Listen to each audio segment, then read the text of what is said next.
Offering an escape from the everyday is a space full of lively displays that's open to residents and visitors alike.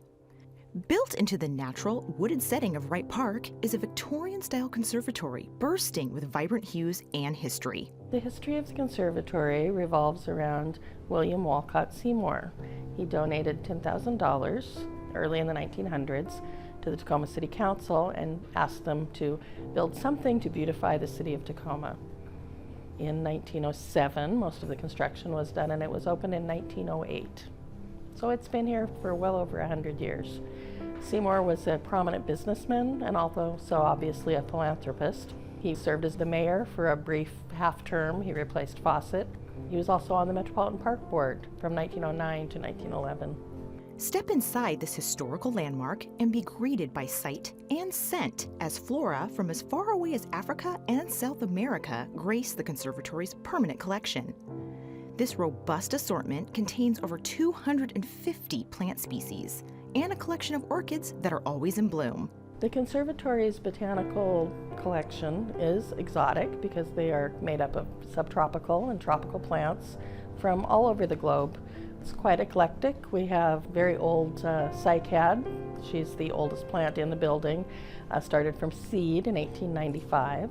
We also have many species of palms and many species of edible plants and edible fruits, particularly like the ponderosa lemon, which has an incredibly large fruit and also exquisite aroma from its blossoms.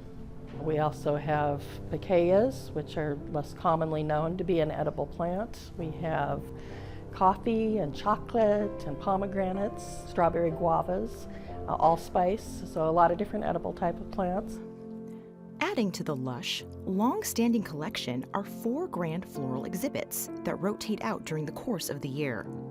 Each exhibit has a name that highlights the crispness or sweetness that the seasons have to offer. Crave begins in February, and it's an early glimpse of spring, so lots of color, lots of bulbs and azaleas and cyclamen. It's a really nice way to duck out of the rain during that February-March season and get a breath of spring. A little bit later in the year, we have one called Vivid that showcases some of the summer annuals. For fall, we have Crisp, which is an ode to autumn, and it features some of the big, beautiful exhibition chrysanthemums. And then, of course, we have Lavish, which is coming in December. It's our Victorian holiday celebration with poinsettias and amaryllis and paperwhites.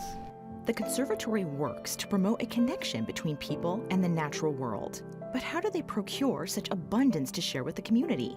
The permanent collection plants come from nurseries all over the states.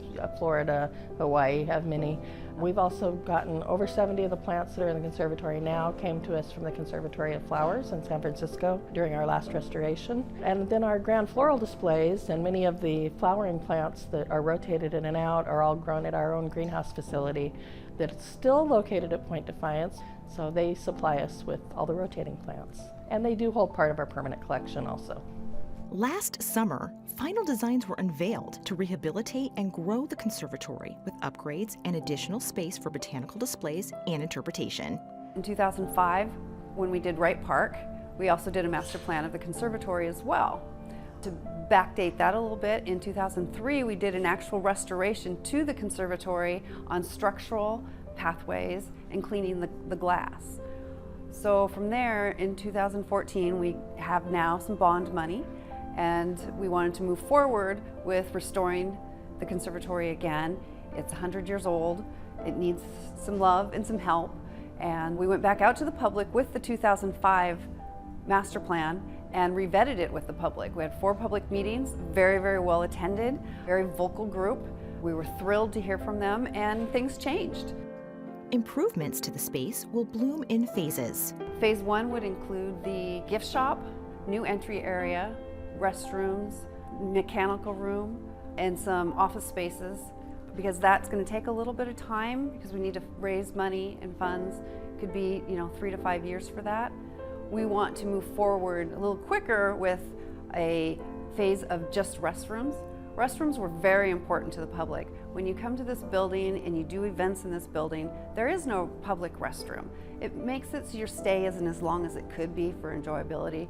So we want to add the restrooms to get us started, and that we can do with the bond money we have now. This expansion shows there is still room to grow this community gem and secures it as a space to take a bit of the natural wonder of the world away with each visit.